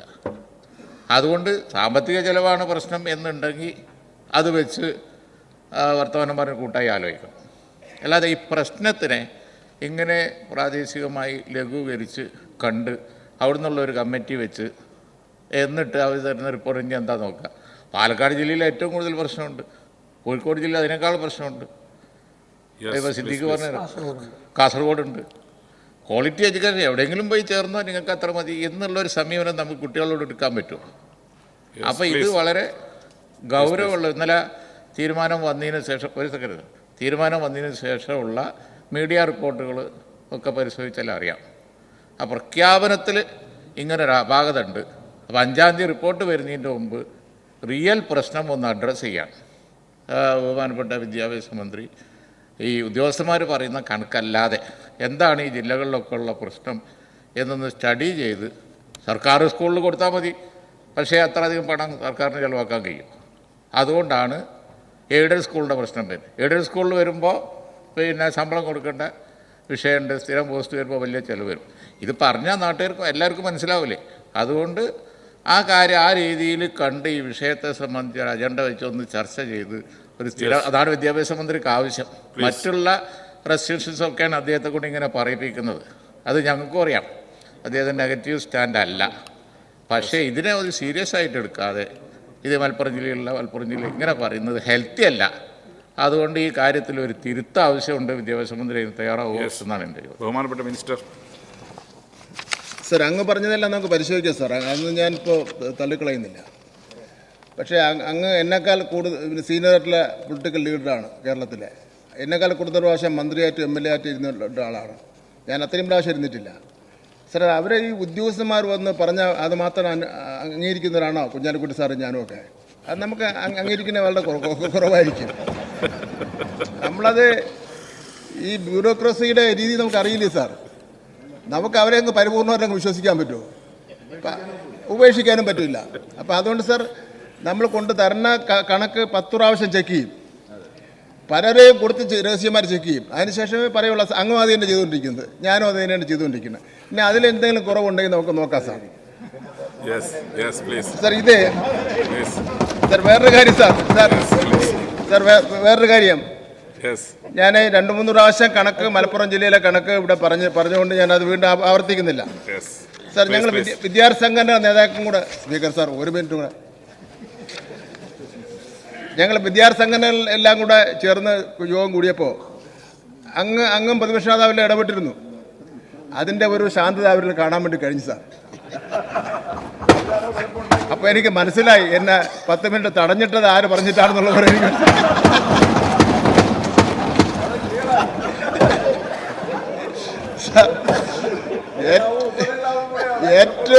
ഏറ്റവും ശാന്തമായി അഭിപ്രായം പറഞ്ഞത് പിന്നെ KSUവിൻ്റെയും MSFിൻ്റെയും ആൾക്കാരാണ്. എന്തായാലും അവർ ഈ യോഗത്തിൽ നടന്ന കാര്യങ്ങൾ മാത്രമാണ് പത്രസമ്മേളനത്തിലും പറഞ്ഞത് സാർ. ഞങ്ങൾ എല്ലാവരും കൂടെ അംഗീകരിച്ച 7478 സീറ്റിൻ്റെ കുറവുണ്ടെന്നുള്ളവരെ ഞങ്ങൾ പൊതുവിൽ അംഗീകരിച്ച ഒരു ഉണ്ടായിരുന്നു. അലോട്ട്മെൻറ്റ് കിട്ടിയ ശേഷം ചേരാത്ത കണക്കിനെ സംബന്ധിച്ചും ചെറിയൊരു തർക്കം ഉണ്ടായിരുന്നു. ഞാൻ ആ തർക്കം അവിടെ നിൽക്കിയിട്ട് അതൊക്കെ പിന്നെ പരിഹരിക്കാം. ഈ 7440 അതിന് പരിഹരിക്കാം. മറ്റു കാര്യം അങ്ങ് പറഞ്ഞല്ലേ, ഇത് മലപ്പുറത്തിന് മാത്രം വിഷയമല്ല. ഇത് ഒരു പിന്നെ നമുക്ക് സംസ്ഥാനത്താകെ ഉള്ള വിഷയമാണ്. മലപ്പുറത്തെ ഏറ്റവും കൂടുതൽ കുട്ടികൾ പരീക്ഷ എഴുതുന്നു, പിന്നെ ഏറ്റവും കൂടുതൽ കുട്ടികൾ A+ കിട്ടുന്നു. അപ്പോൾ അതുകൊണ്ടാണ് അവിടെ ഈ പ്രശ്നം വരുന്നത് സാർ. ഇവിടെ അങ്ങേക്ക് ഇഷ്ടപ്പെടുമെന്ന് എനിക്കറിയില്ല. 2004 E.T. മുഹമ്മദ് വിദ്യാഭ്യാസ മന്ത്രിയായിരുന്ന ഘട്ടത്തിലാണ് ഗ്രേഡിംഗ് രീതി നടപ്പിലാക്കിയത്.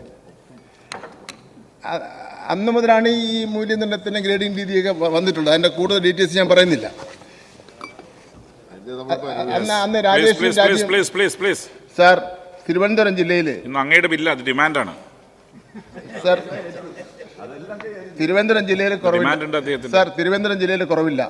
പ്രവേശനം ലഭിച്ചത് 30,688. കൊല്ലം ജില്ലയിൽ പ്രവേശനം ലഭിച്ചത് 25,115. കുറവില്ല സാർ. പത്തനംതിട്ടയിൽ 10,285. കുറവില്ല സാർ. ആലപ്പുഴ ജില്ലയിൽ 12,572. കുറവില്ല സാർ. കോട്ടയത്ത് 17,229. കുറവില്ല. ഇടുക്കിയിൽ പിന്നെ അവിടെ കുറവില്ല സാർ. എറണാകുളത്ത് കുറവില്ല. തൃശ്ശൂർ കുറവില്ല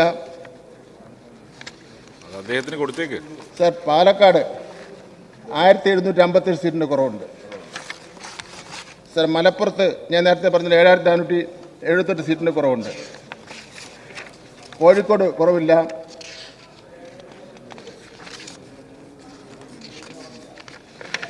സാർ. വയനാട് കുറവില്ല. കാസർഗോഡ്, കണ്ണൂർ കുറവില്ല. കാസർഗോഡ് 252 കുറവുണ്ട് സാർ. ഇതിൽ സാർ ഞാൻ സാധാരണ കഴിഞ്ഞ വർഷം കുറച്ചൊരു പ്രശ്നം ഉണ്ടെങ്കിൽ പോലും കഴിഞ്ഞ വർഷം നമ്മുടെ ഈ സീറ്റുകൾ ചില സ്കൂളുകൾ കുറഞ്ഞ് വേക്കൻ്റായി കിടക്കുമല്ലോ.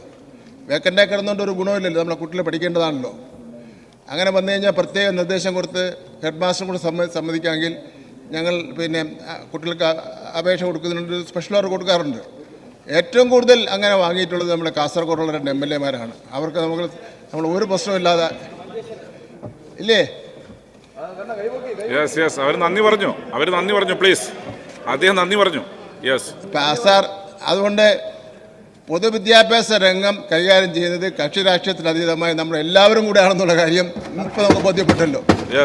അതുകൊണ്ട് നമുക്ക് സഹകരിച്ച കാര്യം മുന്നോട്ട് പോകാം. ശ്രീ KV സുമേഷ്, ഇതിൽ ഈ കേരളത്തിൽ ഉയർന്നു വരുന്ന ബഹുമാനപ്പെട്ട നമ്മുടെ രക്ഷാകർത്താക്കളിൽ നിന്നും വിദ്യാർത്ഥികളിൽ നിന്നൊക്കെ ഉയർന്നു വരുന്ന ഒരു പ്രധാനപ്പെട്ട ആക്ഷേപം, മികച്ച വിജയം നേടിയിട്ട് വിദ്യാർത്ഥികൾക്ക് അവർക്ക് ഇഷ്ടമുള്ള വിഷയത്തിന് ഇഷ്ടമുള്ള സ്കൂളിൽ കിട്ടുന്നില്ല എന്നുള്ളതാണ് ഉയർന്നു വരുന്ന വിമർശനം.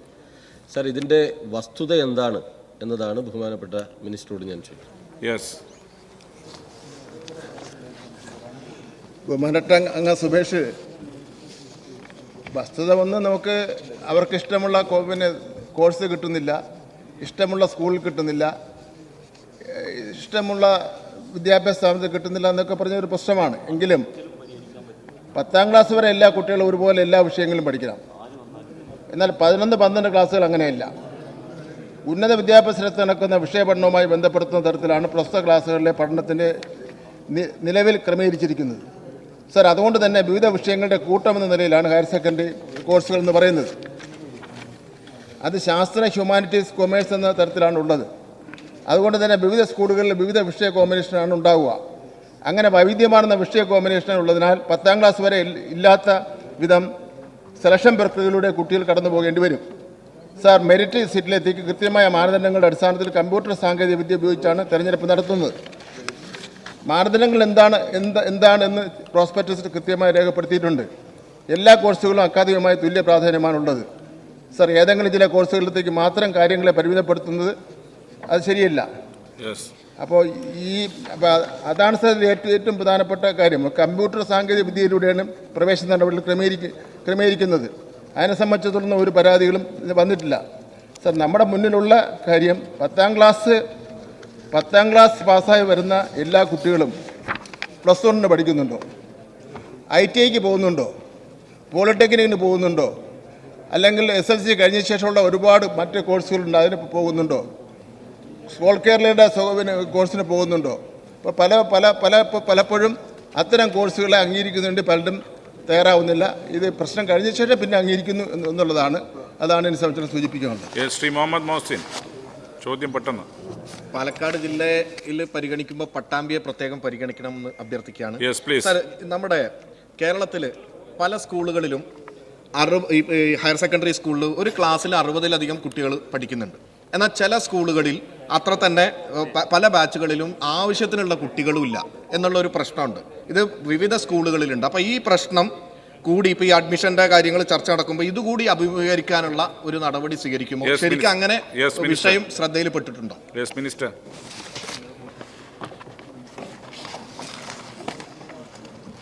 സർ, അങ്ങ് പറഞ്ഞ ശരിയാണ്. എല്ലാ സ്കൂളുകളിലും എല്ലാ ക്ലാസ്സിലും 60-70 കുട്ടികളില്ല. 25 കുട്ടികളുള്ള ക്ലാസ്സുണ്ട്, 15 കുട്ടികളുള്ള ക്ലാസ് ഉണ്ട്. നമുക്കതെല്ലാം ഒന്ന് റീഅറേഞ്ച് ചെയ്യാമെന്ന് പറഞ്ഞാൽ അത് നിങ്ങൾ ഏതെങ്കിലും ബഹുമാനപ്പെട്ട MLA-മാർ സമ്മതിക്കുമോ? സമ്മതിക്കുന്ന പ്രശ്നമില്ല. ഇപ്പോൾ അതുകൊണ്ട് പിന്നെ അങ്ങ് സൂചിപ്പിച്ചതുപോലെ 10-ന് മുകളിൽ കുട്ടികൾ പഠിക്കുന്ന സ്കൂളുണ്ട്. അതുപോലെ തന്നെ 25-ന് കുട്ടികൾ പഠിക്കുന്ന സ്കൂളുണ്ട്. നേരത്തെ പറഞ്ഞ പോലെ 70-65 പേരുള്ള ഇതുണ്ട്. ഈ നിയമസഭ തീരുമാനിച്ചാൽ മതി ഇത്ര നമ്പറിലുള്ള കുട്ടികൾ പഠിക്കുന്ന പിന്നെ സ്കൂളുകളുടെ ബാച്ച് അതില്ലാത്ത ജില്ലകളിലേക്ക് മാറ്റുന്നതിന് വേണ്ടി നിയമസഭ തീരുമാനിച്ചാൽ മതി. ഞാൻ റെഡി, നമുക്ക് നടപ്പിലാക്കാൻ റെഡി.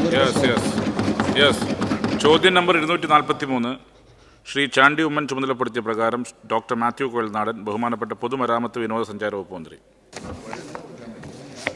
സാറേ, കേരള റോഡ് ഫണ്ട് ബോർഡ് മുഖേന തിരുവനന്തപുരം നഗരത്തിലെ 63 പൊതുമരാമത്ത് റോഡുകൾ സ്മാർട്ട് റോഡായി വികസിപ്പിക്കുന്ന പദ്ധതിയുടെ നടത്തിപ്പിൽ മുൻ കരാറുകാർ വീഴ്ച വരുത്തിയ സാഹചര്യത്തിൽ പെർഫോമൻസ് ഗ്യാരണ്ടി കണ്ടുകെട്ടി കരാർ റദ്ദ് ചെയ്യുകയും തുടർന്ന് സ്മാർട്ട് സിറ്റി മിഷൻ കാലാവധിക്കുള്ളിൽ പൂർത്തീകരിക്കുക എന്ന ലക്ഷ്യത്തോടെ 40 PWD റോഡുകൾ വികസിപ്പിക്കുന്നതിനായി പദ്ധതി തയ്യാറാക്കുകയുമുണ്ടായി. പദ്ധതിയിൽ ഉൾപ്പെട്ട എല്ലാ സ്മാർട്ട് റോഡുകളിലും ഓടകൾക്ക് പുറമെ ട്രഞ്ചും ചേംബറും നിർമ്മിക്കാൻ ആഴത്തിൽ എക്സ്കവേഷൻ നടത്തേണ്ടി വന്നിട്ടുണ്ട്. നിലവിലുള്ള ലൈവ് യൂട്ടിലിറ്റി ലൈനുകൾ തകരാറിലാകാതെ കുഴി എടുക്കുക എന്നത് വളരെ ശ്രമകരമാണ്. വ്യത്യസ്ത കാലഘട്ടങ്ങളിൽ മാനദണ്ഡങ്ങൾ പാലിക്കാതെ ഇട്ടിരിക്കുന്ന യൂട്ടിലിറ്റി ലൈനുകളിൽ അപ്രതീക്ഷിതമായി തകരാറ് സംഭവിക്കുന്നതും തന്മൂലം പദ്ധതി നിർവഹണം തടസ്സമാകുന്നതും പ്രവൃത്തിയുടെ പുരോഗതിയെ സാരമായി ബാധിച്ചിട്ടുണ്ട്. തലസ്ഥാന റോഡുകൾ മികച്ച നിലയിൽ നവീകരിക്കുക എന്ന ലക്ഷ്യത്തോടെയാണ് കഴിഞ്ഞ ഗവൺമെൻറ്റിൻ്റെ കാലത്ത് സ്മാർട്ട് സിറ്റി പദ്ധതിയിൽ ഉൾപ്പെടുത്തി സ്മാർട്ട് റോഡുകൾ നിർമ്മിക്കുന്നതിന് തീരുമാനിച്ചത്. പൊതുമരാമത്ത് വകുപ്പിന് കീഴിലെ KRFP 60 റോഡുകൾ വികസിപ്പിക്കുന്നതിന് സ്മാർട്ട് സിറ്റിയിൽ ഉൾപ്പെടുത്തി കുടിവെള്ള പൈപ്പ് ലൈനുകൾ, ഇലക്ട്രിസിറ്റി കേബിളുകൾ, ടെലിഫോൺ കേബിളുകൾ, ഇൻ്റർനെറ്റ് കേബിളുകൾ എന്നിവ പ്രത്യേകം ഡക്റ്റിലൂടെ കടത്തിവിടുന്നതാണ് പദ്ധതിയിലെ പ്രധാന ഘടകം. ഓവർഹെഡ് ലൈനുകൾ ഒഴിവാക്കി റോഡുകളെ പൂർണ്ണ അർത്ഥത്തിൽ ഉപയോഗിക്കുവാൻ ഇതിലൂടെ ലക്ഷ്യമിടുന്നു. ഒപ്പം അടിക്കടി റോഡുകൾ കുത്തിപ്പൊളിക്കുന്നത് ഒഴിവാക്കുവാനും ഈ പദ്ധതിയിലൂടെ സാധിക്കും. ഈ റോഡുകളിലെ സ്വിവറേജ് ലൈനുകൾ ശക്തിപ്പെടുത്തുന്നതിനും പദ്ധതിയുണ്ട്. മികച്ച നടപ്പാതകൾ, വഴിവിളക്കുകൾ, കൈവരികൾ, റോഡ് സുരക്ഷ, cycle track, landscaping, parking improvement എന്നിവയും സ്മാർട്ട് റോഡുകളുടെ ഭാഗമായി നടപ്പിലാക്കുന്നുണ്ട്. നഗരത്തിൽ KRFPക്ക് കീഴിലെ റോഡുകൾ സ്മാർട്ട് റോഡാക്കി മാറ്റുന്നതിനുള്ള പദ്ധതി നേരത്തെ ആരംഭിച്ചു. കഴിഞ്ഞ ഗവൺമെൻറ് കാലത്ത് ആരംഭിച്ച ഈ പദ്ധതി അന്നത്തെ കരാറുകാരൻ കൃത്യമായി പ്രവൃത്തി നടത്താതെ അലംഭാവം കാട്ടിയതിനെ തുടർന്ന് കരാറുകാരനെ നഷ്ടോത്തരവാദിത്തത്തിൽ ടെർമിനേറ്റ് ചെയ്യുകയും പെർഫോമൻസ് ഗ്യാരണ്ടി കണ്ടുകെട്ടുകയും ചെയ്തു. തുടർന്ന് പൊതുമരാമത്ത് വകുപ്പിന് കീഴിലെ KRFPയിലെ 12 റോഡുകൾ സ്മാർട്ട് റോഡായി മാറ്റുന്നതിനും 28 റോഡുകൾ ഉന്നത നിലവാരത്തിൽ നവീകരിക്കുന്നതിനും തീരുമാനിച്ചു. പ്രവൃത്തി നടത്തിപ്പ് വേഗത്തിലാക്കുന്നതിന് ഓരോ റോഡും പ്രത്യേകമായി ടെൻഡർ നടപടികളാണ് സ്വീകരിച്ചത്. ഇതനുസരിച്ച് ആദ്യഘട്ടത്തിൽ 2 റോഡുകൾ സ്മാർട്ടായി വികസിപ്പിക്കുവാൻ തീരുമാനിച്ചു. മാനവീയം വീഥി കേരളത്തിലെ ആദ്യ നൈറ്റ് ലൈഫ് കേന്ദ്രം എന്നുള്ള നിലയിൽ അറിയപ്പെട്ടു. സാംസ്കാരിക ഇടനാഴിയായി വികസിപ്പിച്ച മാനവീയം വീഥി രാജ്യാന്തര ശ്രദ്ധ നേടുന്ന ഇടമായി മാറി. ഇതിനുശേഷമാണ് മറ്റ് 10 റോഡുകളെയും പ്രവൃത്തി ആരംഭിച്ചത്. ഈ 10 റോഡുകൾക്കും പൂർത്തീകരണ കാലാവധി വ്യത്യസ്തമാണ്. ഡിസംബർ മുതൽ ഏപ്രിൽ വരെയുള്ള കാലയളവാണ് റോഡ് പ്രവൃത്തിക്ക് ലഭിക്കുക എന്നതിനാൽ റോഡുകളിൽ ഒന്നിച്ച് പ്രവൃത്തി ആരംഭിച്ചു. ഈ റോഡുകൾ വേഗത്തിൽ ഗതാഗത യോഗ്യമാക്കാനാണ് സ്മാർട്ട് സിറ്റിയും KRFPയും തീരുമാനിച്ചത്. ഇതനുസരിച്ച് പ്രവൃത്തികൾ മുന്നോട്ട് കൊണ്ടുപോകാനായി നിലവിൽ ഭൂരിഭാഗം റോഡുകളും 40-ൽ 38 റോഡുകളും ഗതാഗത യോഗ്യമാക്കിയിട്ടുണ്ട്. സ്മാർട്ട് സിറ്റി പദ്ധതിയിൽ ഉൾപ്പെട്ട റോഡുകളിൽ ഓടകൾക്ക് പുറമെ ട്രഞ്ചും ചേംബറും നിർമ്മിക്കുന്നത് ശ്രീ ചാൻഡ്യൂമൻ ചുമതലപ്പെടുത്തിയ പ്രകാരം ഡോക്ടർ മാത്യു വെൽനാട്. സാർ, അങ്ങിവിടെ ചോദ്യത്തിന് മറുപടി പറഞ്ഞതിൽ ഒന്നും പുതിയതായിട്ട് ഇതൊന്നും ഫോർസീ ചെയ്യാൻ പറ്റാത്ത കാര്യങ്ങളല്ല. ഈ ടേബിൾ ചെയ്തേക്കണം മറുപടിയിൽ പറഞ്ഞിട്ടുള്ള ഒരു കാര്യം, ആട്ടക്കുളങ്ങര റോഡിൽ പ്രവൃത്തി ആരംഭിച്ച ശേഷം ഓപ്പറേഷൻ അനന്തയുടെ ഭാഗമായി നിലവിൽ ഡിസൈൻ ചെയ്ത ഓടയുടെ ഡിസൈൻ മാറ്റാൻ ജില്ലാ കളക്ടർ നിർദ്ദേശിച്ചു. That shows lack of professionalism. നിങ്ങളൊരു ഡിസൈൻ ചെയ്തിട്ട് അത് പകുതിക്ക് വെച്ച് മാറ്റാൻ പറഞ്ഞാൽ ഒരു കോൺട്രാക്ടർക്ക് എങ്ങനെ സമയത്ത് പൂർത്തിയാക്കാൻ കഴിയും? എന്നിട്ട് നിങ്ങൾ നഷ്ടോത്തരവാദിത്തം അവിടെ പൂർത്തീകരിച്ചു. അപ്പോൾ ഇത് കാണിക്കുന്നത് PWD എന്ന ഇത് ഹെഡ് ചെയ്യുന്ന വകുപ്പ് വേണ്ടത്ര അവധാനതയോടുകൂടി ഹോംവർക്ക് ചെയ്യാതെ ഡിസൈൻ പ്രോപ്പറായി ചെയ്യാതെ ഒരു ലാക്ക് ഓഫ് പ്രൊഫഷണലിസവും ഇന്നെഫിഷ്യൻസിയാണ് ഈ ഡിലേ വന്നതിന് കാരണം. അല്ലാതെ അങ്ങ് പറഞ്ഞ എല്ലാ കാര്യങ്ങളും നമുക്ക് ഫോഴ്സ് ചെയ്യാൻ പറ്റാത്ത കാര്യങ്ങളല്ലല്ലോ. ഇവിടെ കേബിളുകൾ ഉണ്ടെന്നും ട്രഞ്ച് ആയത്തിൽ കുളിക്കേണ്ട വരുമെന്നും അതുപോലെ ഈ ഡക്ട് ഇടേണ്ട വരുമെന്നൊന്നും ഫോഴ്സ് ചെയ്യാൻ പറ്റാത്ത കാര്യങ്ങളല്ലോ.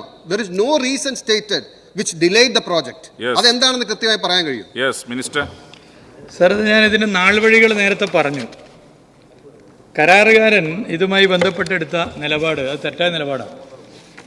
ആ നിലപാട് പരിഹരിക്കാൻ വേണ്ടിയിട്ടുള്ള ശ്രമങ്ങൾ നടത്തിയാൽ സാധിച്ചില്ല. അവസാനം ആ കരാറുകാരനെ ടെർമിനേറ്റ് ചെയ്യുകയും വിവിധ റോഡുകൾ വിവിധ ടെൻഡറുകൾ നൽകുകയും ചെയ്തു.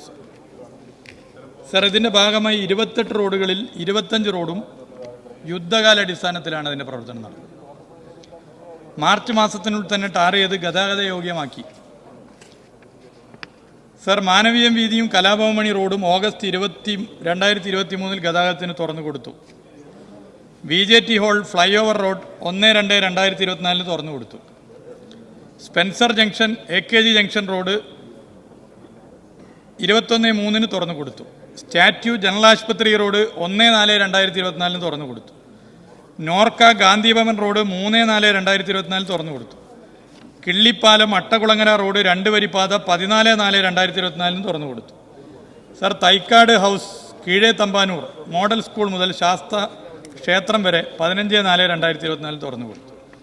ആൽത്തറ മുതൽ ചെന്തിട്ട വരെയുള്ള CV രാമൻപിള്ള റോഡ് മാർച്ച് മാസം മുതൽ തന്നെ ഘട്ടം ഘട്ടമായി തുറന്നു കൊടുത്തു. നിലവിൽ ഗതാഗത നിയന്ത്രണമൊന്നും ഈ റോഡിലില്ല. ജനറൽ ആശുപത്രി വഞ്ചൂർ റോഡ് ജനറൽ ആശുപത്രി മുതൽ മാതൃഭൂമി റോഡ് വരെ 27/5/2024 ശേഷിക്കുന്ന ഭാഗം 19/6/2024 തുറന്നു കൊടുത്തു. ഓവർബ്രിഡ്ജ് ഉപ്പിടാമൂട് റോഡ് 170 മീറ്റർ ഒഴികെ ടാർ ചെയ്ത് ഗതാഗതത്തിന് തുറന്നു കൊടുത്തിട്ടുണ്ട്.